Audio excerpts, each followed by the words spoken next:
بسم اللہ الرحمن الرحیم۔ جریر نے بیان کیا، ان سے منصور نے، ان سے سالم نے، ان سے قریب نے اور ان سے ابن عباس رضی اللہ عنہ نے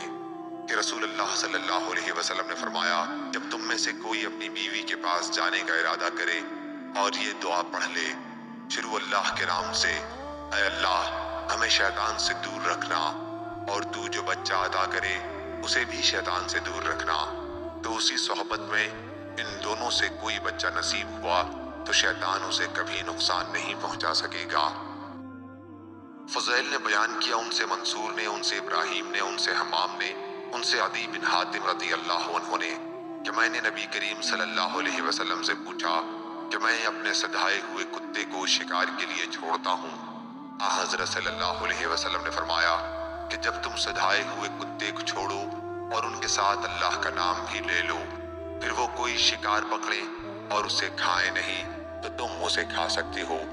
اور جب شکار پر بن پھال کے تیر یعنی لکڑی سے کوئی شکار مارے لیکن وہ نوک سے لگ کر جانور کا گوشت چیر دے تو ایسا شکار بھی کھاؤ۔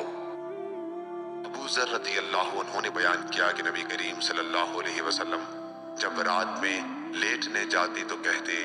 ہم تیرے ہی نام سے مریں گے اور اسی سے زندہ ہوں گے، اور جب بیدار ہوتے تو کہتے، تمام تعریف اس اللہ کے لیے ہے جس نے ہمیں مارنے کے بعد زندہ کیا اور اسی کی طرف جانا ہے۔ ابو خالد احمر نے بیان کیا، انہوں نے کہا کہ میں نے ہشام بن عروہ سے سنا، وہ اپنے والد عروہ بن زبیر رضی اللہ عنہ سے بیان کرتے تھے کہ ان سے ام المومنین عائشہ صدیقہ رضی اللہ عنہا نے بیان کیا کہ لوگوں نے کہا، یا رسول اللہ صلی اللہ علیہ وسلم، وہاں کے قبیلے ابھی حال ہی میں اسلام لائے ہیں اور وہ ہمیں گوشت لا کر دیتے ہیں، ہمیں یقین نہیں ہوتا کہ ذبح کرتے وقت انہوں نے اللہ کا نام لیا تھا یا نہیں، تو کیا ہم اسے کھا سکتے ہیں؟ حضرت صلی اللہ علیہ وسلم نے فرمایا کہ تم اس پر اللہ کا نام لے کر اسے کھا لیا کرو۔ عبداللہ بن دینار نے بیان کیا، اور ان سے عبداللہ بن عمر رضی اللہ عنہ نے کہ نبی کریم صلی اللہ علیہ وسلم نے فرمایا، اپنے باپ دادوں کی قسم نہ کھایا کرو، اگر کسی کو قسم کھانی ہی ہو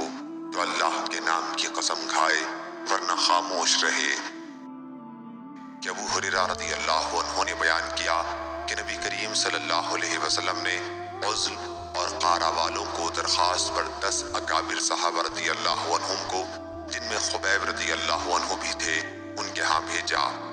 ابن شہاب نے کہا کہ مجھے عبید اللہ بن عیاض نے خبر دی کہ حارث کی صاحبزادی زینب نے انہیں بتایا کہ جب لوگ خبیب رضی اللہ عنہ کو قتل کرنے کے لیے آمادہ ہوئے اور وہ قید میں تھے تو اسی زمانے میں انہوں نے ان سے صفائی کرنے کے لیے اس طرح لیا تھا۔ جب وہ لوگ خبیب رضی اللہ عنہ کو حرم سے باہر قتل کرنے لے گئے تو انہوں نے یہ اشعار کہے، اور جب میں مسلمان ہونے کی حالت میں قتل کیا جا رہا ہوں تو مجھے اس کی پرواہ نہیں کہ مجھے کس پہلو پر قتل کیا جائے گا، اور میرا یہ مرنا اللہ کے لیے ہے، اور اگر وہ چاہے گا تو میرے ٹکڑے ٹکڑے کیے ہوئے اعضاء پر برکت نازل کرے گا۔ پھر ابن حارث نے انہیں قتل کر دیا، اور نبی کریم صلی اللہ علیہ وسلم نے اپنے صحابہ رضی اللہ عنہم کو اس حادثے کی اطلاع اسی دن دی جس دن یہ حضرات شہید کیے گئے تھے۔